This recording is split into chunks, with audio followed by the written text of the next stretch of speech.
Aujourd'hui, nous allons parler du système d'irrigation laser spray. Voilà, principalement, comment est-ce que vous allez pouvoir organiser vos différentes cultures lorsque vous voulez utiliser le système d'irrigation laser spray pour vos différentes plantations. Beaucoup ont acheté le système d'irrigation laser spray, c'est-à-dire de l'eau qui jaillit de gauche à droite, pour aller installer dans leurs plantations.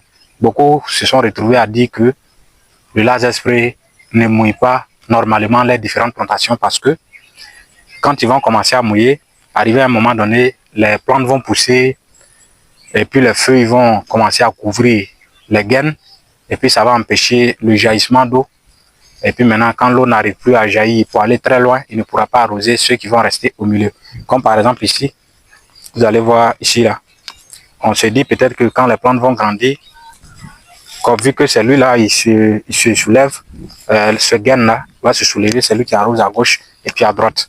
Donc quand les plantes vont grandir, ils vont bloquer l'eau là. C'est-à-dire quand l'eau jaillit net, les feuilles bloquent carrément l'eau. Et puis maintenant, l'eau n'arrive plus à les trous qui sont juste à côté là. Par exemple, lui là comme ça, c'est lui là seul qui va prendre ses feuilles pour bloquer l'eau. Et puis lui seul, il va bénéficier pendant que ceux-là sont dans la sécheresse. Donc la solution que je vous montre aujourd'hui, c'est une solution pour vous permettre de pouvoir faire vos différentes installations laser spray et pouvoir arroser en toute tranquillité sans que vos plantes couvrent vos différentes gaines pour empêcher l'arrosage de l'étendue de toutes vos cultures. Donc voici ce que nous avons fait ici. Ça va aussi vous aider beaucoup. Approchez. Vous allez voir ici, au lieu de planter par exemple nos différentes cultures tout près là, au lieu de planter nos différentes cultures tout près là, pour que le laser, quand il va commencer à, quand les plantes vont grandir, ça va bloquer. Parce que généralement au début, il n'y a pas de problème. Mais arrivé à un moment donné, ça bloque l'eau et puis ça n'arrive pas aux plantes. Donc ce qu'on a fait ici, on a fait un léger écart, c'est-à-dire pour laisser la gaine là totalement libre. Là maintenant, quand lui va jaillir, quelles que soient les plantes, soit petits ou grands, l'eau va pouvoir jaillir normalement et arroser toutes les différentes plantes sans exception.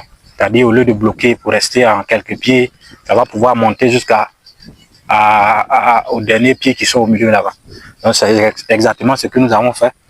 Donc c'est ce qu'on veut vous partager. Par exemple, si vous voulez faire pareil, quand vous installez par exemple une culture d'aubergine, de piment, de gombo, au lieu de vouloir occuper cet espace-là, vous laissez l'espace de la gaine là libre. Vous pouvez considérer ça comme espace de passage, c'est-à-dire espace piéton et puis espace culture. Donc cet espace piéton là, c'est là maintenant les gaines là quand ils vont jaillir l'eau. Vu que les plantes sont un peu écartées, l'eau va pouvoir mouiller à gauche et à droite convenablement. Donc c'est ce que nous avons fait.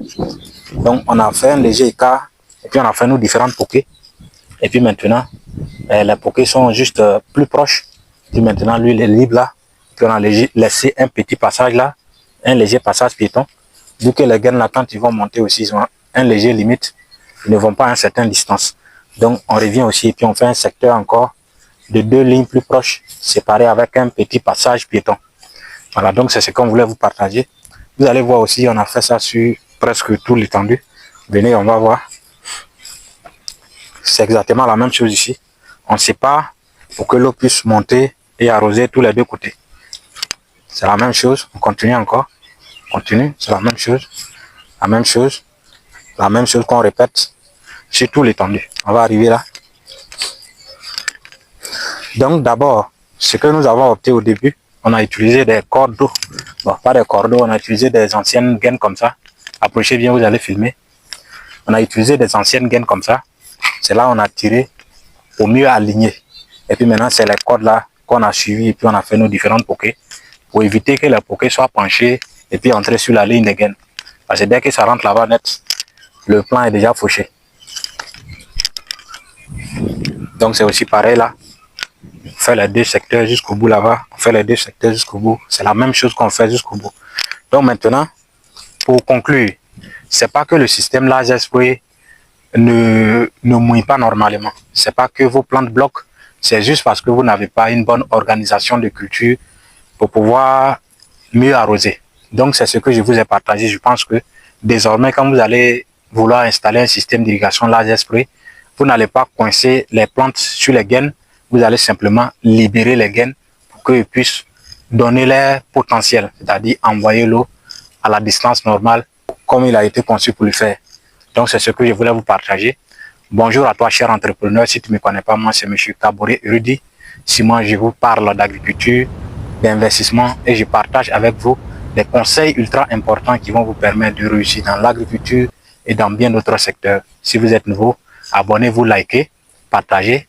Parce qu'ici, nous avons 60 ans dans le cerveau, 20 ans dans le corps. Bisous.